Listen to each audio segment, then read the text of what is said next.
any Trinidadians. We're great people, and we love to eat, and we love to party. So growing up in a Trinidadian household food was everywhere. So my first food memories are Sunday dinners, where in any Trinidadian home you have a very standard Trinidadian meal. So it's chicken, macaroni pie, callaloo, and rice, and a salad.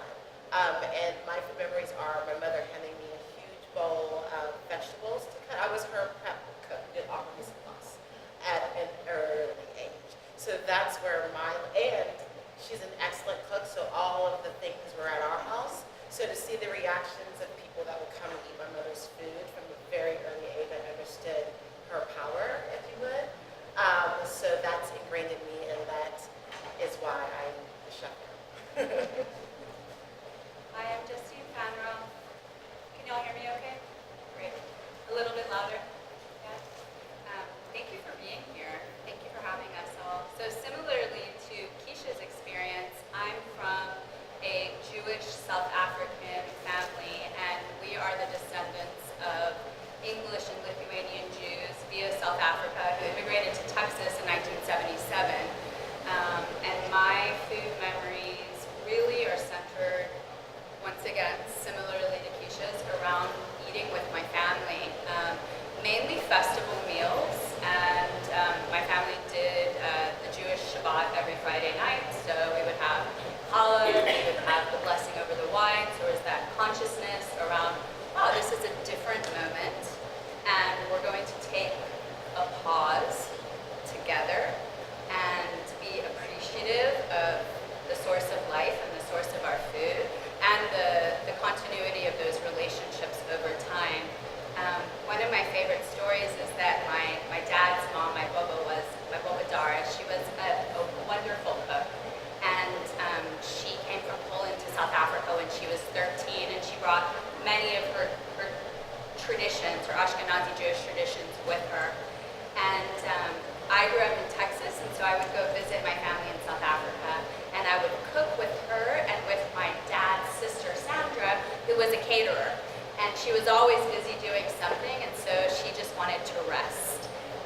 So she would sort of tell me what to do, and I would sit with her, and I would ask, what are the measurements, and how do you do it? And she would just say, you just know. There was no real science to it. It was food for people that didn't have money, and that utilized every ounce of the chicken or the cow. And then one more memory, I don't tend to remember things other than meals. And so on one of the trips to South Africa, I apparently met my cousin. And I didn't remember him, but I remember that we had a lovely lamb shank and cream spinach and gem squash, and I could completely visualize the meal. And I don't know that I would remember if I saw him again. He was, but I remember that lamb shank, and it was delicious.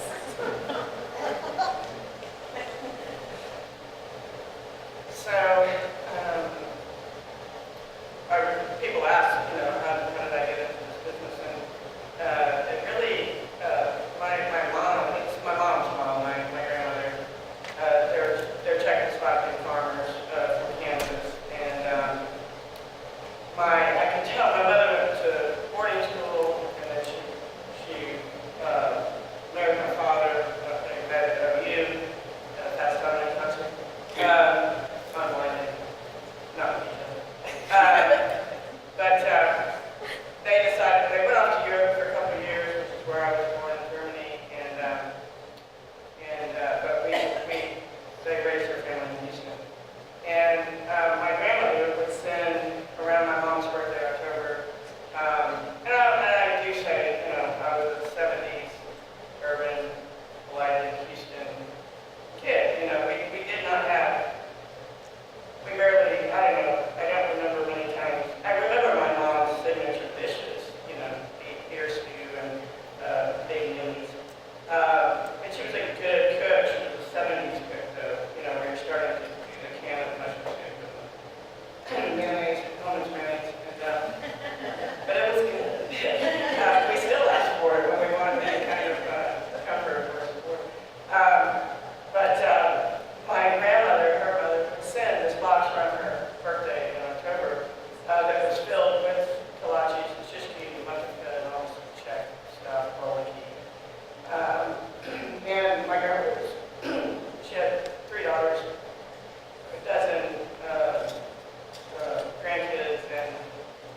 important it was to my mother. She would literally like not tell us that it came, and she would just go, oh, you know, here's a little submarine of Mexico, slice it, you know, get a couple of slices, and then like no more until she said, more. And it would last until, you know, the next thing, which would be the holidays, we get the other box. And then pretty much the rest of the year, you know, she would have to build this out. She wasn't going to get any more, and I kept her until I could. But, so I really understood this was really important to my mother. She talked about being at boarding school as well, and she'd be sitting in the bathroom with her feet up in the stall eating shish, you know, not wanting to share it with anybody else. So at 17, for whatever reason, I felt it was urgent, very urgent to go and learn this from my grandmother. And I thought she was going to die any second. They lived very long, the Czech farmers lived a very long life. But so I raced there my junior year before my senior year of high school, and then my senior year, or the summer before going on to college. And I say it was sort of like an internship, and I mean, this is back in the day when she still used a wooden spoon as an eater, you know, and an old 100-year-old coffee grinder for the poppy seed, and she would go to this very place in the middle of nowhere, Kansas, and get very particular poppy seeds. And she, you know, I would work with her and try to do this, and of course, well, not of course, but my mother ever after that said, still none of us could make it like grandma. So we all just, you know, we all got our things that we could do, but not everybody could do it like grandma. Oddly enough, my mother now still gets her box of stuff from a bakery in Cleveland, Ohio, of all places. And they don't even take a check until you get it. And they don't take checks, I think, and it's wrapped in newspaper. I mean, yeah, it's old school. She found it. So I worked with my grandmother those 2 summers, and in the end, I got this one story. I mean, literally, like, Catholic, you know, big families, some drama, you know, some horrible, you know, suicides and people going into the nunnery, to avoid, you know, the cooking for the, my grandmother's mother died, like when she was 14, and she had to take care of all the kids. And by the time I got to her, she was sick of, you know, skinning rabbits and, you know, cooking for 20 people. And that's a whole other digression. But at the same time, oddly enough, I decided not to go that route. My father thought I would go the bakery route or something. And I still love to do breads and stuff. That's kind of, I don't know, I've always kind of needed for my restaurants, made all the baby goods.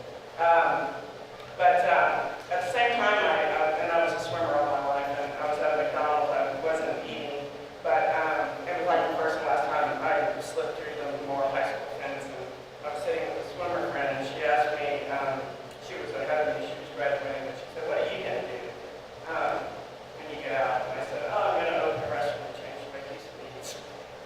And even as I was sitting there thinking,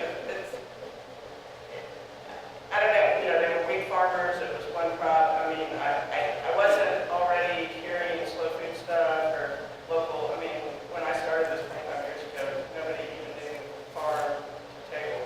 The city thought that was, well, we didn't say that. We said the word organic, and people would be like, she's part of the cult, you know how expensive that is. But I've spent the bulk of my career, you know, obviously trying to find this local food movement, or at least create it and preserve it. But still, so this one story that I got from my mother and my grandmother, I can picture the Formica kitchen in the cupboard for some reason, like it's right over the counter. That's where we made all the stuff. But my mom said, remember when her mother, so her grandmother, my mother's mother, her grandmother, she would cut the leftover dough from something and just boil it and put it in a little bowl and some butter and some sugar and gave it to my mom. And that's what she would remember.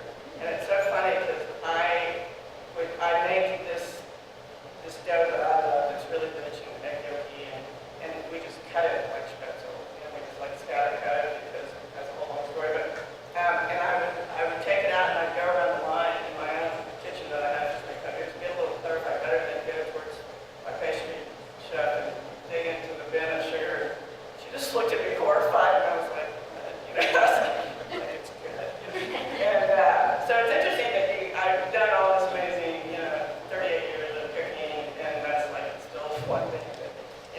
But I like retaining and,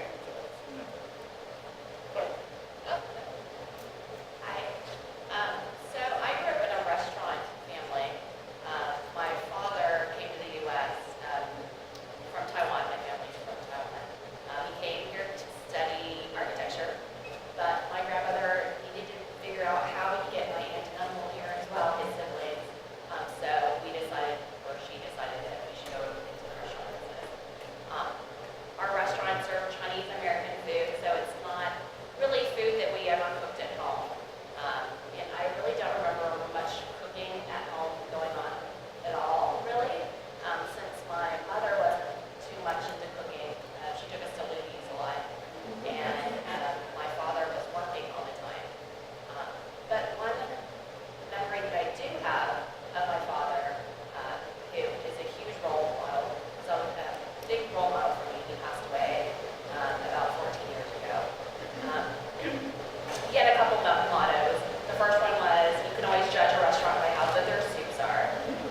His second one was, thank your employees every day, because without them, you couldn't have a business. So the memory that I have of him is we had a big, like, half-gallon of Bluebell, I think it was cherry Jubilee ice cream in the freezer, and it had been there for a while, and obviously none of us liked it because it was in there for a while. He repurposed it as salad dressing. And it was actually, yeah, I'm looking at some of these faces. It was actually pretty good. My father didn't cook very much. He loved food. We ended up, I remember going to Steak and Ale on Thanksgiving. Thanksgiving was the only day that the restaurant wasn't open, so wait, was it? And going on like Christmas Day, because our restaurant wasn't open on Christmas, and that was the only restaurant that was open after we left. But he taught me how to keep an open mind about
Like, she couldn't find a baguette. And that was important to her. Now, we could get Indian food, and I remember we used to drive to the Royal Gaylord. And then slowly, somewhere along the way, we had a housekeeper out of Celi who was from Mexico, who lived with us. And so something that I wanted to incorporate into this conversation as well, from my earliest food memories, I was eating tortillas hecho a mano en la casa. And I was raised both by my mom, who had a full-time job, but also was she's a pediatric physical therapist, and she worked from home. She cooked every meal, and alongside with Ara, who cooked for us as well. So I had two moms, which I think is also similar in a Caribbean tradition as well, to have a yaya. I was just in Curacao, so I had this very rich experience there. I had two mother figures, and I had no extended family. But I saw the richness of, and Ara was from Matamoros, and like many women similar from her generation, I mean, she made fresh tortillas for every meal. And that's something that I appreciate and look back on and truly wish that we would have had. You know, you look back on your life, and I wish I would have been able to ask her more about who she was and know more about her. But I'm very grateful for the contributions that she made to our family and the sacrifices that she made to her own family. So there was no baguette, and there was some strange stuff going on in the grocery stores. Like, I don't know if I knew that meat came from a cow really and truly until, I don't know, high school. I mean, I had a very limited concept. I remember going to British Columbia recently with a friend who's a farmer, and I was like, oh, that's asparagus? Or like, those are apples? Like, this is where an apple comes from? And seeing the way in Canada that people sell food from their farms in little stalls on the side of the road. I grew up very urban in Southwest Houston amongst, other families that were working hard, and meals were cooked, but we weren't going to farms, and we weren't going to food markets. And so there's a farmer that a lot of us probably know in the room, Animal Farm, and this was a few years ago. I asked her, what's the difference between the farm scene in Houston and the farm scene in Austin? And she said, in Austin, people come and they bring their dog and they bring their kids and they sit and they're at the market for like all day. In Houston, people come, they buy, they leave, and they go home. And so thinking about the diversity, to go back to the question, Houston is a city that runs on oil. The economy of this city, the diversity of the city, we cannot kind of extricate ourselves from the history of the impact of the boom and the bust of the oil economy in Texas. And then riding on that, we have the medical industry. And so these two profoundly diverse professions that draw people from all over the world in every range of position. This university serves in so many capacities to those various populations through the different schools. When we think about who makes up Houston, it's people that come here to work. So I think about the story from the Animal Farm. I'm like, yeah, people in Houston, they're coming, they're working, they're doing their work, they're going to the farmer's market, they're buying, going to restaurants, they're going home, and the life's a little bit more work-oriented, perhaps, which, knowing about Monica for all these years and then becoming friends and seeing this different pace, this different appreciation for the land and for the community and for farmers, and we've been doing farmers market. Monica's been at the farmers market.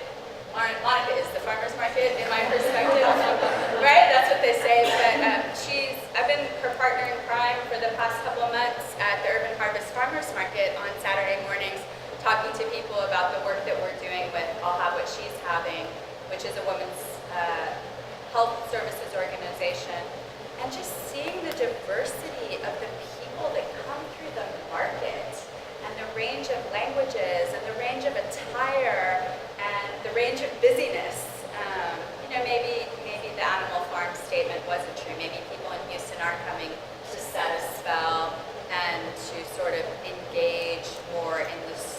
richness of the food, but we have that range as well. And the other thing that we have is we have Galveston.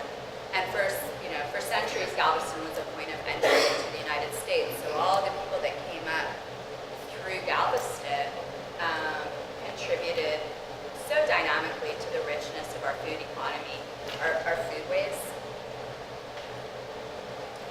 I can talk a little bit to what Justine talked about with the oil. Houston, my family, Trinidadians their skill set, well, my family in particular, is welding and pipe fitting and construction. And so what brought my family here from Trinidad was to work. And all of my uncles work in construction and pipe fitting, my father, my cousins, and because in Trinidad, trade is the thing to do. The trade is very popular there. So Houston has the third largest Caribbean population in the United States, behind New York and Miami. So when my mother, because we lived in New York, I lived in New York, of course, we all come through New York, we landed in, actually she still lives in Baytown. And Baytown, as we all know, is the mecca of most of the refineries here in the city. So I remember her going to Tony's, who's still there, is the only Caribbean store in the city of Houston at the time. And I used to remember her as a young child being so mad at his prices. Like, oh, the salt butter there is just ridiculous. And, but I mean, then she'd get barrels. I don't know if any of you is from the islands, but in America, we send barrels back to Trinidad because the cost of food there and the cost to just get milk is ridiculous. So we do barrels every quarter to send to our family that's still in Trinidad. So when she first moved here, they were sending barrels here. Because my mother is a cook. She's the person that when everyone, all of the families from Trinidad, when they were here and they wanted to celebrate together, they went to our house. So and it's very specific what we use in our food. And she doesn't want this brand because that's the brand that she's used to. And what is this? And the coconut milk has to be this particular brand. So Trinidad or Caribbean food is pretty much everywhere in the city. You can find a Caribbean restaurant. And it is only growing. I have a lot of cousins coming into the city this summer, just to kind of get a lay of the land because Houston is still the oil, the refineries, Baytown has turned into this like mecca of oil. So the diaspora for us is through the oil and gas industry, and it has impacted, we're steeped in culture, so it is important to still have parts of, and there's, few, Fiesta does a great job with incorporating Caribbean food. Actually, Fiesta is the only place that incorporates Caribbean food. Authentic brands from Trinidad exist in Fiestas when 5 years ago that was not the case. So. Another point that has come up is that food is it's comfort, it's identity, it's nourishment, but it's also work, it's labor. And so I wonder if we can kind of switch our focus ever so slightly to talk about these issues, in particular in light of our current cultural moment and the very real ways in which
So that mine goes a little bit deeper, the supposed non-existence of African American female chefs or minority female chefs in the kitchen.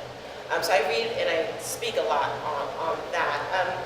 It just boils down to respect. I think that we are conditioned. When I was in culinary school, I think there was I think Monica's recipe was one that we did, and maybe another female chef.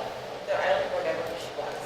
But we have it was world food, and we would do different recipes from all of the top chefs around the world.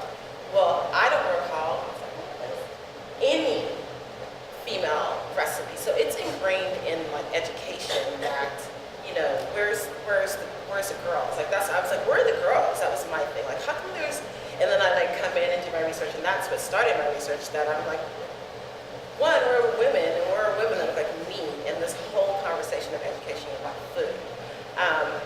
So I think it starts in education if you go that route. And then when I started working in professional kitchens, I was always the only female there, always the only Black female there.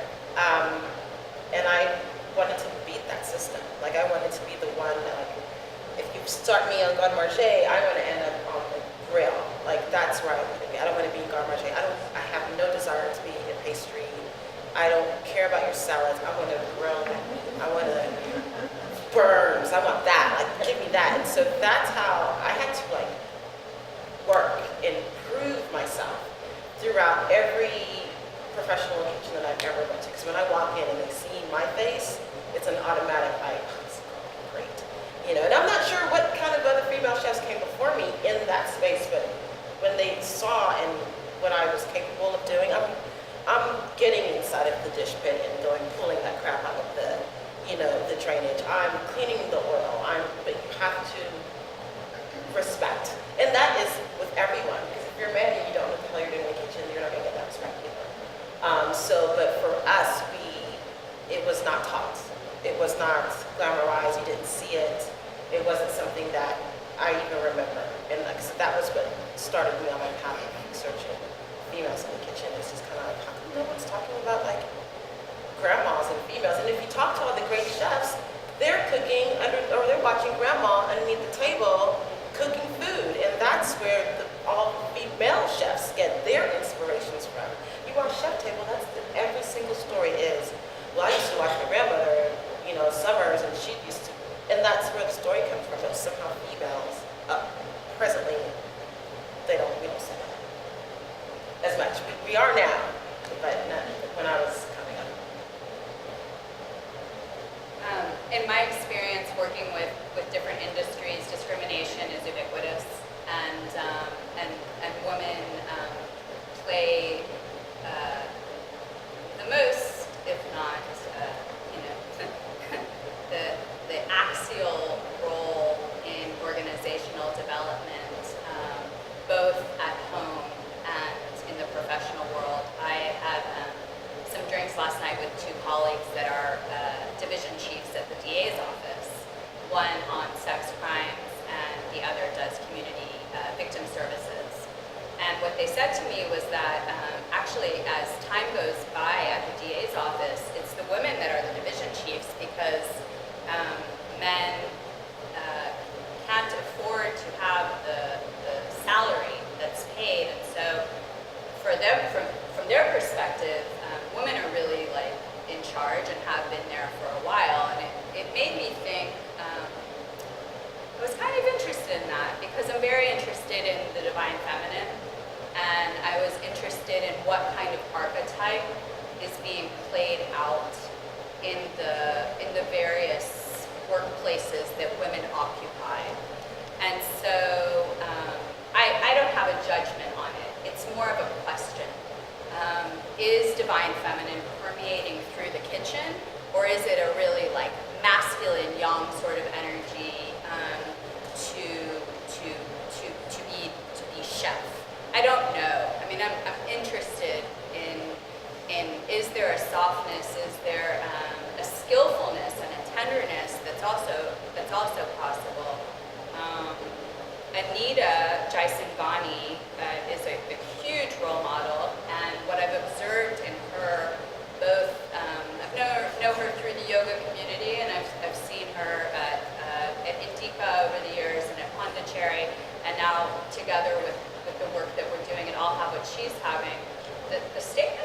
conveyed in that piece. And if y'all haven't read it, I encourage you to read it, and hopefully it can go into the archive.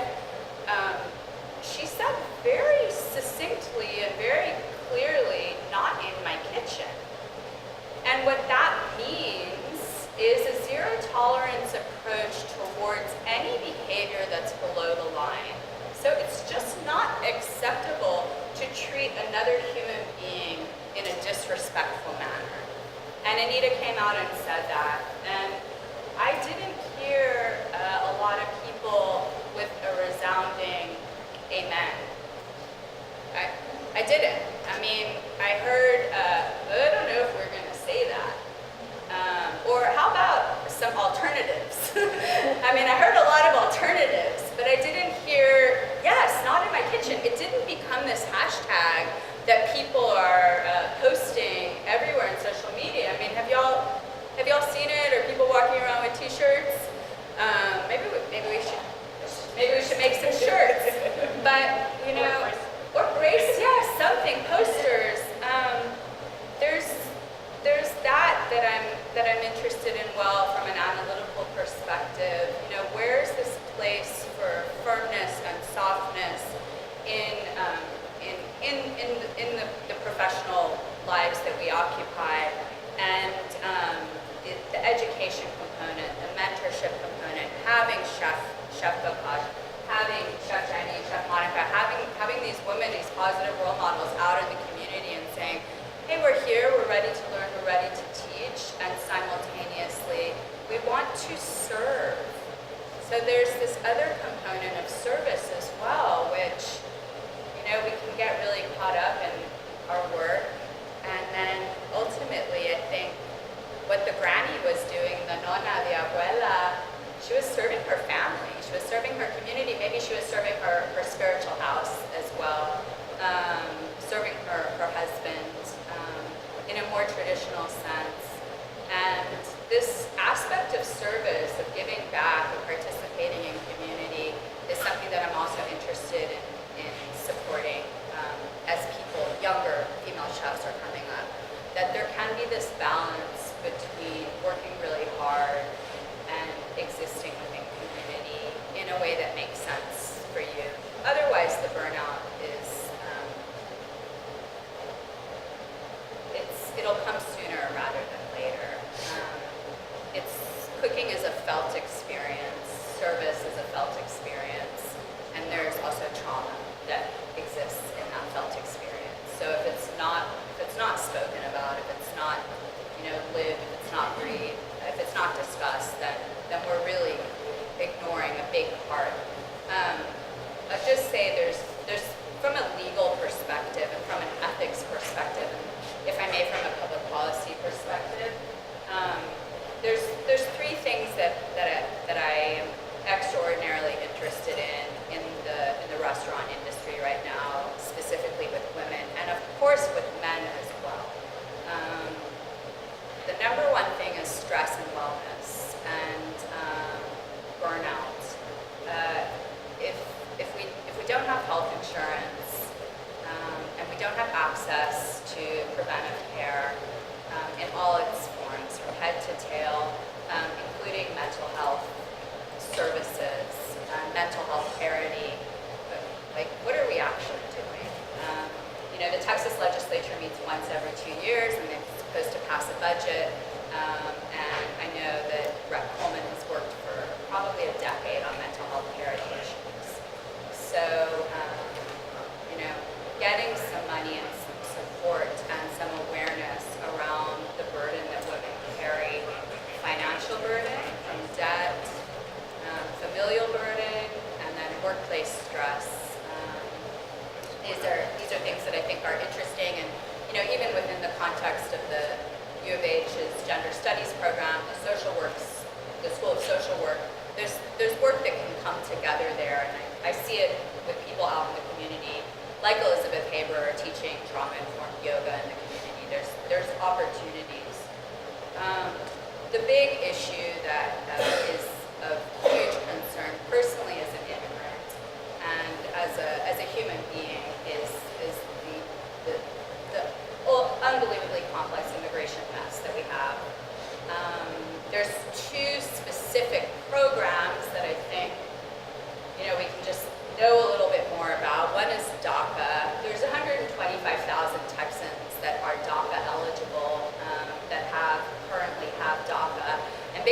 DACA does is it allows somebody not a path to citizenship, but it gives them a work permit.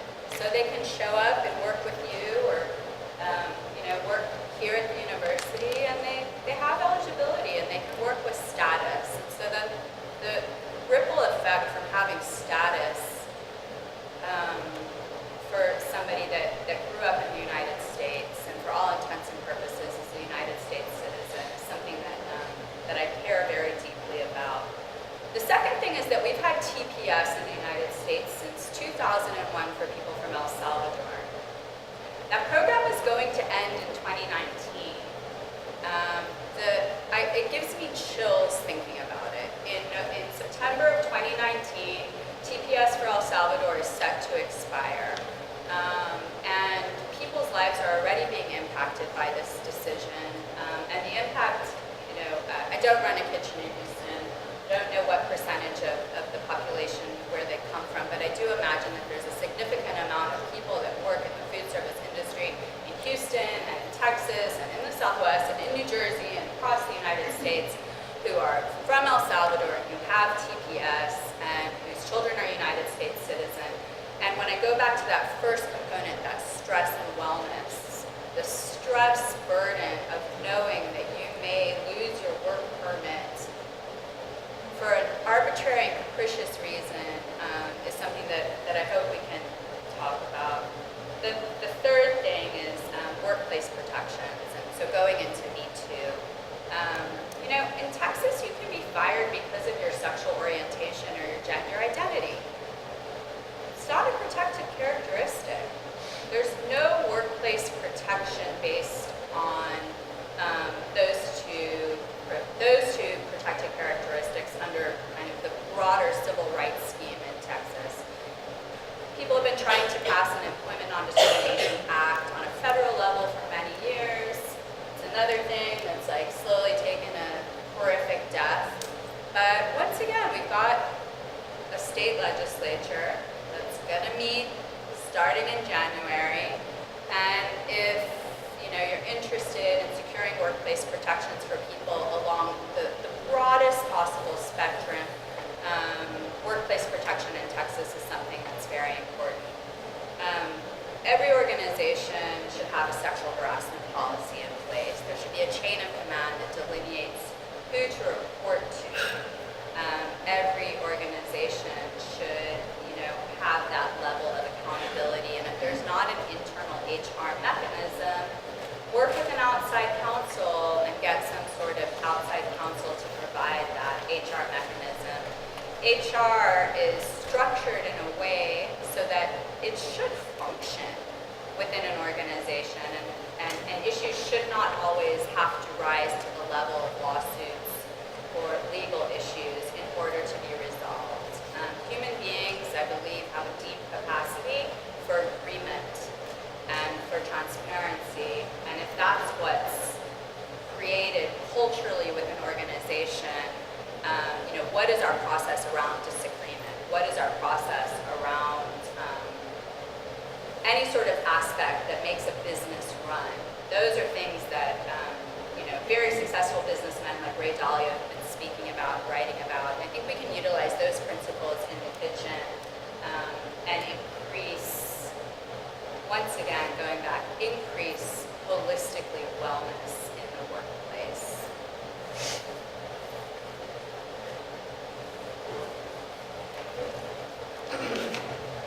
I'm trying to think where I started and where I haven't started running. So I'm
ourselves, and also our business doesn't care about any of us, women or immigrants or anybody, I was in such a bind because I had my staff for 25 years, most of them, and I only had one legal person that worked for me.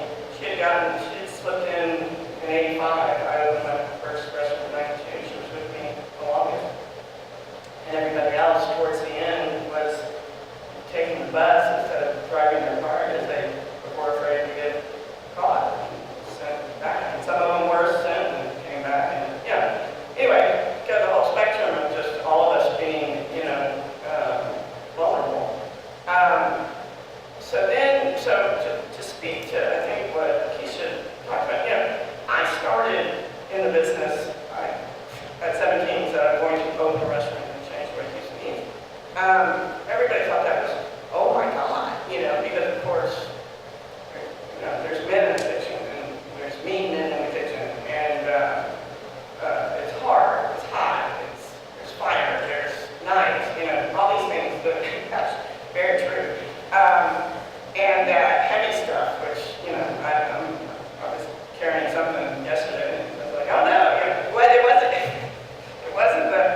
lovely guy, and, all of the rural cooking, his own, going back, and one of his last cookbooks was all African, and then one before that was all just sort of melting pot American, he just loves food, but he looked at me and he said, who's back in the kitchen?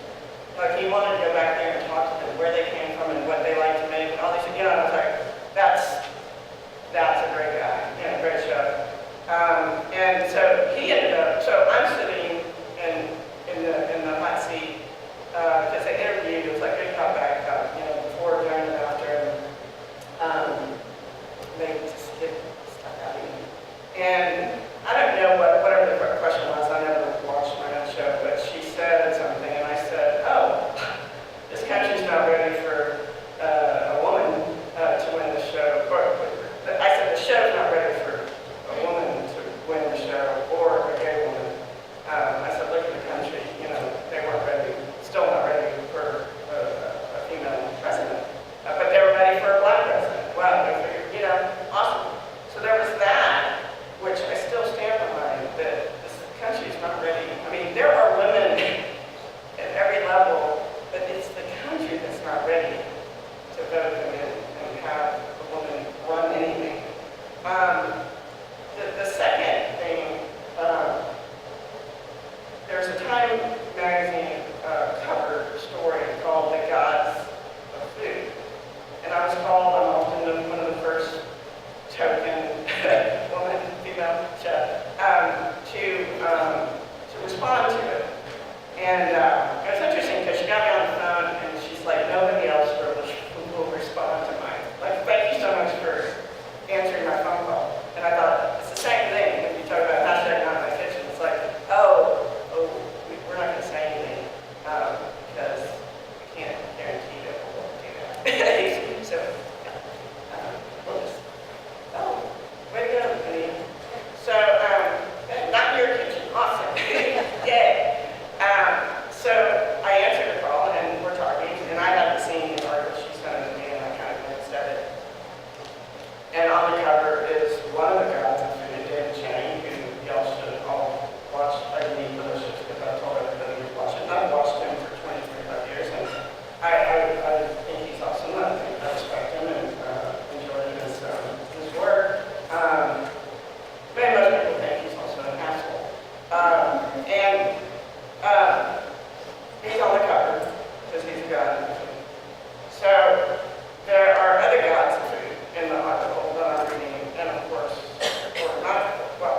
they're all gods. They're all men, except for, I think it was like two. Is it two? No. It wasn't it wasn't even it might have been a pastry chef, which is fucking hysterical. I'm sorry. We can delete that. But it was like a coffee roaster girl or something. I was just like, what? Who I'd never heard of. And I'm thinking to myself, what? Where's Alice Waters? Where's my idols? Galvin Hampton? I started to say when I started cooking, or when I was coming up, in this town there were 5 women chefs. I can name them right now that were working. There were women that had cooking skills. But the perception, I mean, even though they were restaurant chefs, Catherine Ruiz, Mary Nolbeck, Bruce Merrick, the perception is that they're like homemakers that just did this for fun, like Martha Stewart, and weren't real chefs. There was a story about Alice Waters going to, she kind of does what I do, she does what I do, and she was one of my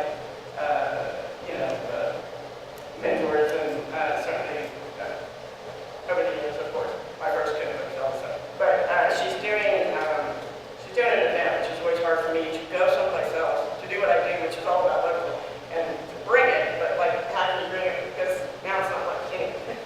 So she's got the sickness, so she goes there. So she has literally, there's this description of cases upon cases of absolutely beautiful food that she brought from Berkeley, California, what she cooks with, what she's done. And some guy, and actually David Chang said something else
it also, our tagline is just stop the feeders, right? Which is an existing concept, and there was a male chef that heard, and there were many people that heard that I was going to do this thing, which at the time, yes, I stepped in and I kind of, let's do this thing. Let's call feeders. Let's do barbecue. I hate all that. I mean, I hate barbecue. I think they were like, the guys were like, really? We're going to keep the name? And I'm like, yeah, this is awesome. Like this is Texas. Like, and what came out of that was literally, one chef said, she can't do that. A male chef. I was like, what are you talking about? You need to be a feeder. I can do it, you know? And he didn't say it directly to me, but he said it to a good friend who said, did you know he said that? And I said, yeah, of course. So my own male partners, they're all male. And actually they're all white, they're all male, they're all kind of privileged and, you know, thinking they're setting the world on fire. And we rocked the world, you know, we rocked the city. We have built community. That's been my whole, you know, career. You know, to open a restaurant, change what used to need. What does that look like at the end? It looks like a farmer's market, a local food scene, a community, you know, bringing all these people together, blah, blah, blah. Cocktails, yes. But, so I literally, I got a lot of flack for being a woman doing barbecue, for being gay doing barbecue, for doing barbecue because I admitted I don't like barbecue because there just happened to be a barbecue pit there that I use, and because I call them the Southern religious barbecue right people, you know, like there's that element too, of just, it's a religion to you guys, and I'm on the left. So I just had this conversation with them. I tried to have a conversation with them. I should have brought my legal counsel with me because we want to approach some challenging conversations. But they were already, they said, oh, we want you to come back and we want you to do this, but then they were like excluding me, you know, and I'm like, I kept walking out of the meetings going, I'm not going to keep showing up, so you can just say, but be quiet, you know, and don't rock the boat, and don't be a woman and gay, and, you know, this wasn't successful when you did it, you know, it's been only successful when we got this guy to come in and do this, and blah, blah, blah, blah, and I'm like, and so finally I just said, you know what, it's fine. I said, at this moment, this hashtag movement moment, I said, and it was an email, and I just said, I'm out. I have 12%, I'll keep it, but I'm out. Y'all go on. I can't stand by the sexual harassment that's been going on, and the theft, and just the way you treat me, and even the way you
$2,000 less than I owed them. You know, and I was just thankful that I didn't take the offer, or I didn't even just stop and go, yeah, how much would you?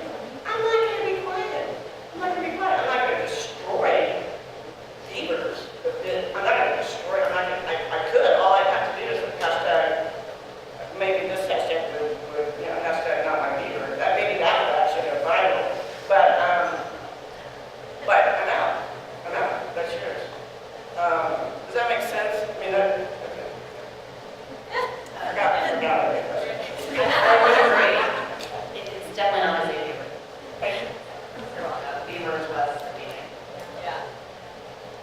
And I'm having, so I used to produce a food radio talk show. We loved having Monica on there. It was just like a ton of, thankfully we weren't live, so.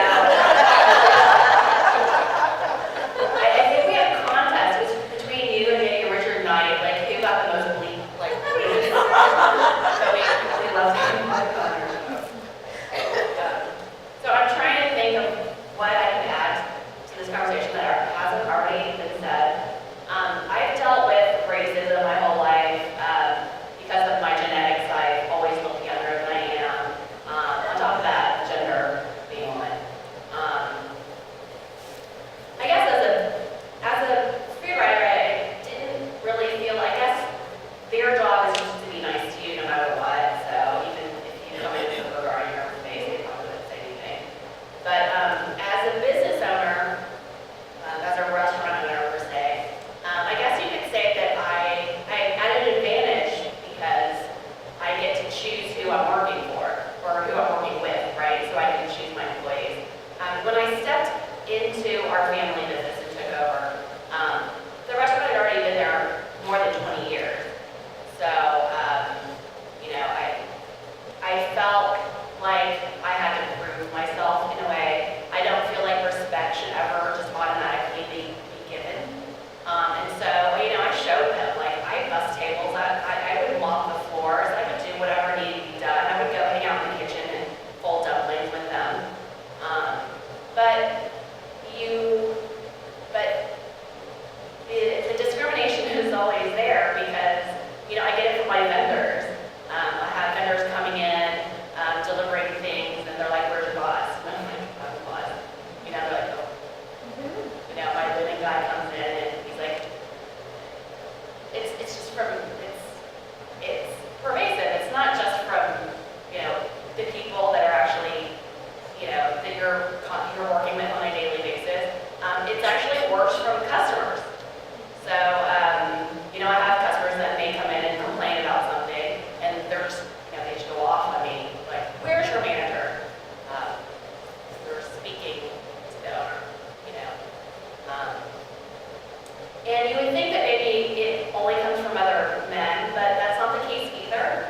So just this week, and I've been thinking about this the past several days because this happened on Monday, I hired a delivery driver. She was in her late 30s. She has 3 kids. She was just looking for a part-time job. Her kids are older. Her oldest one is like 7.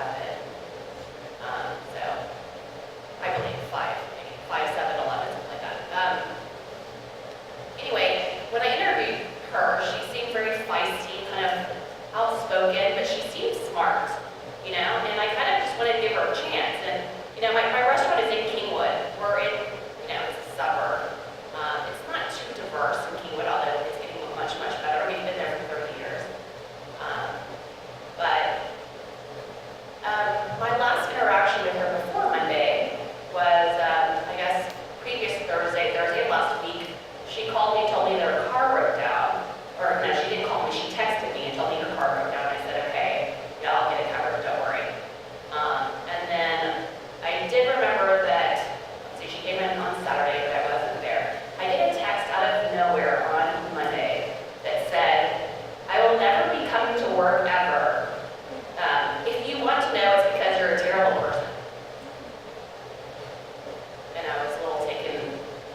you think we're working at a law firm or a five-star restaurant, but it's completely not that.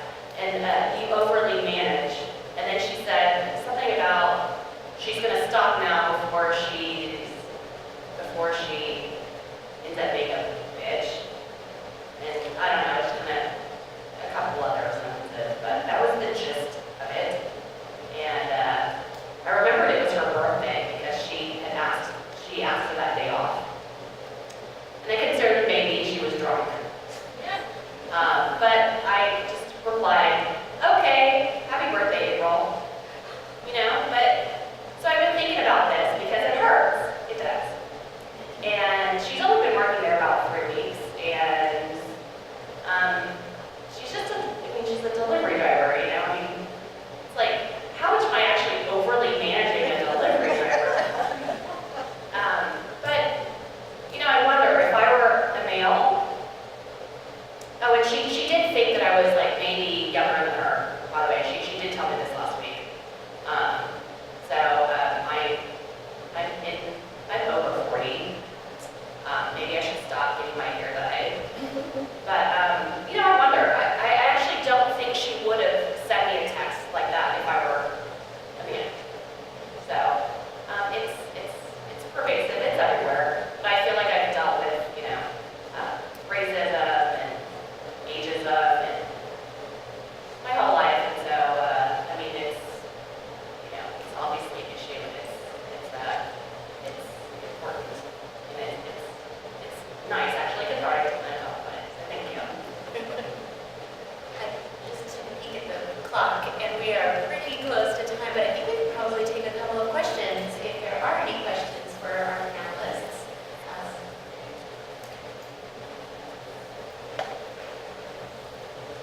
I have a comment. I've been observing this very closely. I'm in a very different industry that loves women and education, but I find myself too passionately connected to food and where it comes from, and just blown away by what's happening at this very moment, particularly in Houston. I'll have what she's having.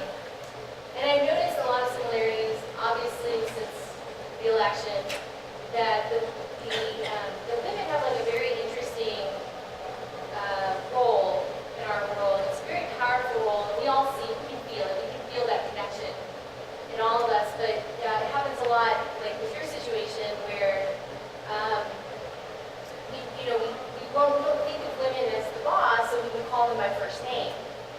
And I think that allows for a window of this impersonal communication, and it allows that holistic connection between chef, owner, and those working to really bring out the best in each person. It's a double-edged sword, though, because then that person doesn't realize this is the leader, this is someone who respects you as an individual, but that you have to respect them as the one that has the foresight and the vision. And it doesn't require a man to be that person who has the foresight and the vision. And so I do think that women in general have this unbelievable gift that's sometimes scorched by the fact that we embrace people as whole and not just as what can they do for me. Not to say that men aren't like that, we just have this natural understanding of what it means to be part of a community and not a drive community. So I really appreciate what you're doing today by having everyone here. Can I respond to what Ilea said really quickly? I worked for a very powerful woman, Diane White DeLisi. She was the head of the House Committee on Public Health of the Texas Legislature for many years, and she's from the Scott and White family, which is a big healthcare family in Central Texas. And she told me in my quite a long time ago when I introduced myself as a professional woman to always say I'm Justine Fanneroff, and to be very specific about who I am in the world. And as I've gotten a little bit older, I have quite a hard name to pronounce. I know I'm not alone in that, but nobody can say it. People can say it in Spanish, they can say Fanneroff, but they can't say it in English. It's like, it's so weird, it's so foreign. But I purposely have included my K in my name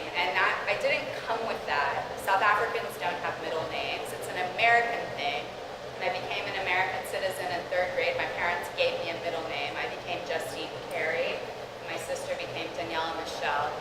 And I've added it in, and that lesson of saying who I am really specifically, and also inquiring, who are you?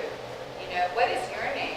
Who are you? This is one of the things that's been so nice about this opportunity is to sit with one another and hear.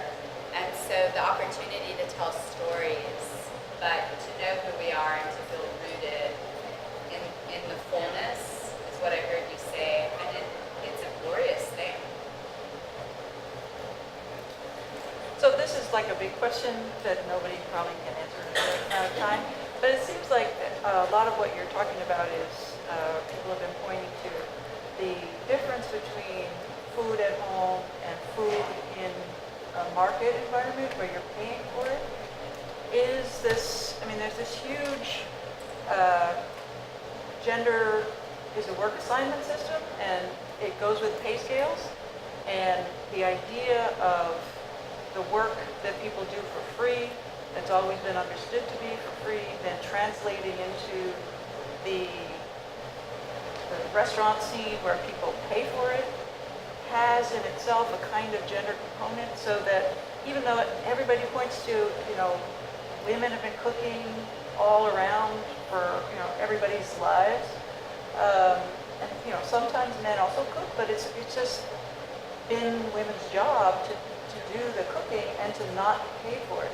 So if there's that transition, then you get a lot of pushback, because it's basically the caring that women have been assumed to do is also supposed to be free. And that's what caring, you know, the word care has two meanings. It's like, it's about emotions, but it's also about service providing. So you're doing it because of love, and love is a form of pay in a kind of economic sense. So it's a really complicated or embedded set of issues that you face every day in the kitchen, because people are coming at you with all these expectations, and then you get to negotiate and transform it, I guess. But I think it's just been, and it's not just in cooking, I don't think. I think that the stamp of worthiness exists if a man is in front of it, right? So male professors are deemed more educated than female professors. Male doctors are deemed more educated than the nurses, who are primarily, most of the time, female. And I think we are experiencing an awakening as far as sexuality and gender roles in this country, just by the sheer fact of what's happening with youth and their gender roles. It's making older generations re-examine, wait a minute now, and the male is a stamp of, this is the highest that you can be. So in our field, the forefathers of food, sommeliers, we just didn't, and all the chefs that came out of that came from that French male, brigade kitchen type of environment. So the idea that females are just as good as, there's probably millions of escoffiers that existed but was never ever recognized. And we're still today rebranding what professional female chef looks like in 2018. I go to schools, I'm in a program, it's called, I Am Mentor, and I Am Mentor goes into inner city junior high and high schools. And she introduces, I do the cooking portion, so it's an after school program. We go in and we teach girls from 8th grade to 11th grade sometimes how to cook. There's health and fitness, there's beauty, there's self-esteem, there's etiquette. And 80%, not even that much, like 90% of the time, after the first time they've ever seen a female chef, a black female chef. They can't even wrap their heads around that sometimes. They're like, well, what do you mean you're a chef? And it doesn't equate to anything until she's like, oh, well, she's been on TV, showed up. Oh, it's like they didn't even know that that was an option to be that. And, you know, in this technology-driven environment where information is everywhere, females in power, it's new. Females making changes, even though we've been making changes for eons, it's new. And so I get to see that when I'm out with the youth, and there's like, oh, well, they're very baffled at first, and then they get it. And then the questions come, well, how'd you do that? And why would you want, because there's still, you know, the misconception that cooking is like the subpar thing for a woman, which when I say a chef that's a man, they're like, it's an awakening. We're getting to a point where our youth realize the power, our female youths is realizing the power of what they have just by being a female. And I love watching it. I've been with IME for 4 years now, and it's spectacular what we are able to do, and just getting the zhuzh of the youth on me every month is like exciting. So it's an awakening, but I think that it's something that's been ingrained. I think there's a lot of work that needs to be, especially in our field. I would say, I mean, there's definitely a restaurant-y way that we could have, a chefing way that we could have, versus what we might, y'all always want to know what we have in our refrigerator and what we eat when our night off, and what we feed our kids, trust me, it's to go to class usually. But I was thinking about, there were two things, this wonderful Charles Fun from Slanador in San Francisco. He's very talented. He's an architect first and foremost, but he was introduced to me, and it was known as being 90. This was San Francisco. This was 15 plus years ago, maybe 20. That he was known for like 97% organic Vietnamese food, and he would tell you, and he told people that he just kind of was, I don't know, kind of bowled over by his success. He was just doing his mother's country Vietnamese food, you know. It's very, very good. It's beautiful. I had some amazing experiences there. It was chefed up a little bit, and he moved spaces, and you got more and more, you know, just nice and, you know, I mean, great, different, but it was great. So I think that's part of the sort of, all of us, like, kind of wanting to legitimize, you know, our family's just way of cooking. It's simple, and David talks about it, in fact, utterly delicious, where it's just like, I love the moment where he's Korean American, or American Korean, I'm not sure how to identify, but there's just this, it's like the show is more like their holiday home cooking thing, and just this, you know, 20 dishes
fancy restaurant food, and she couldn't be on the cover because, you know, Food and Wine doesn't chef.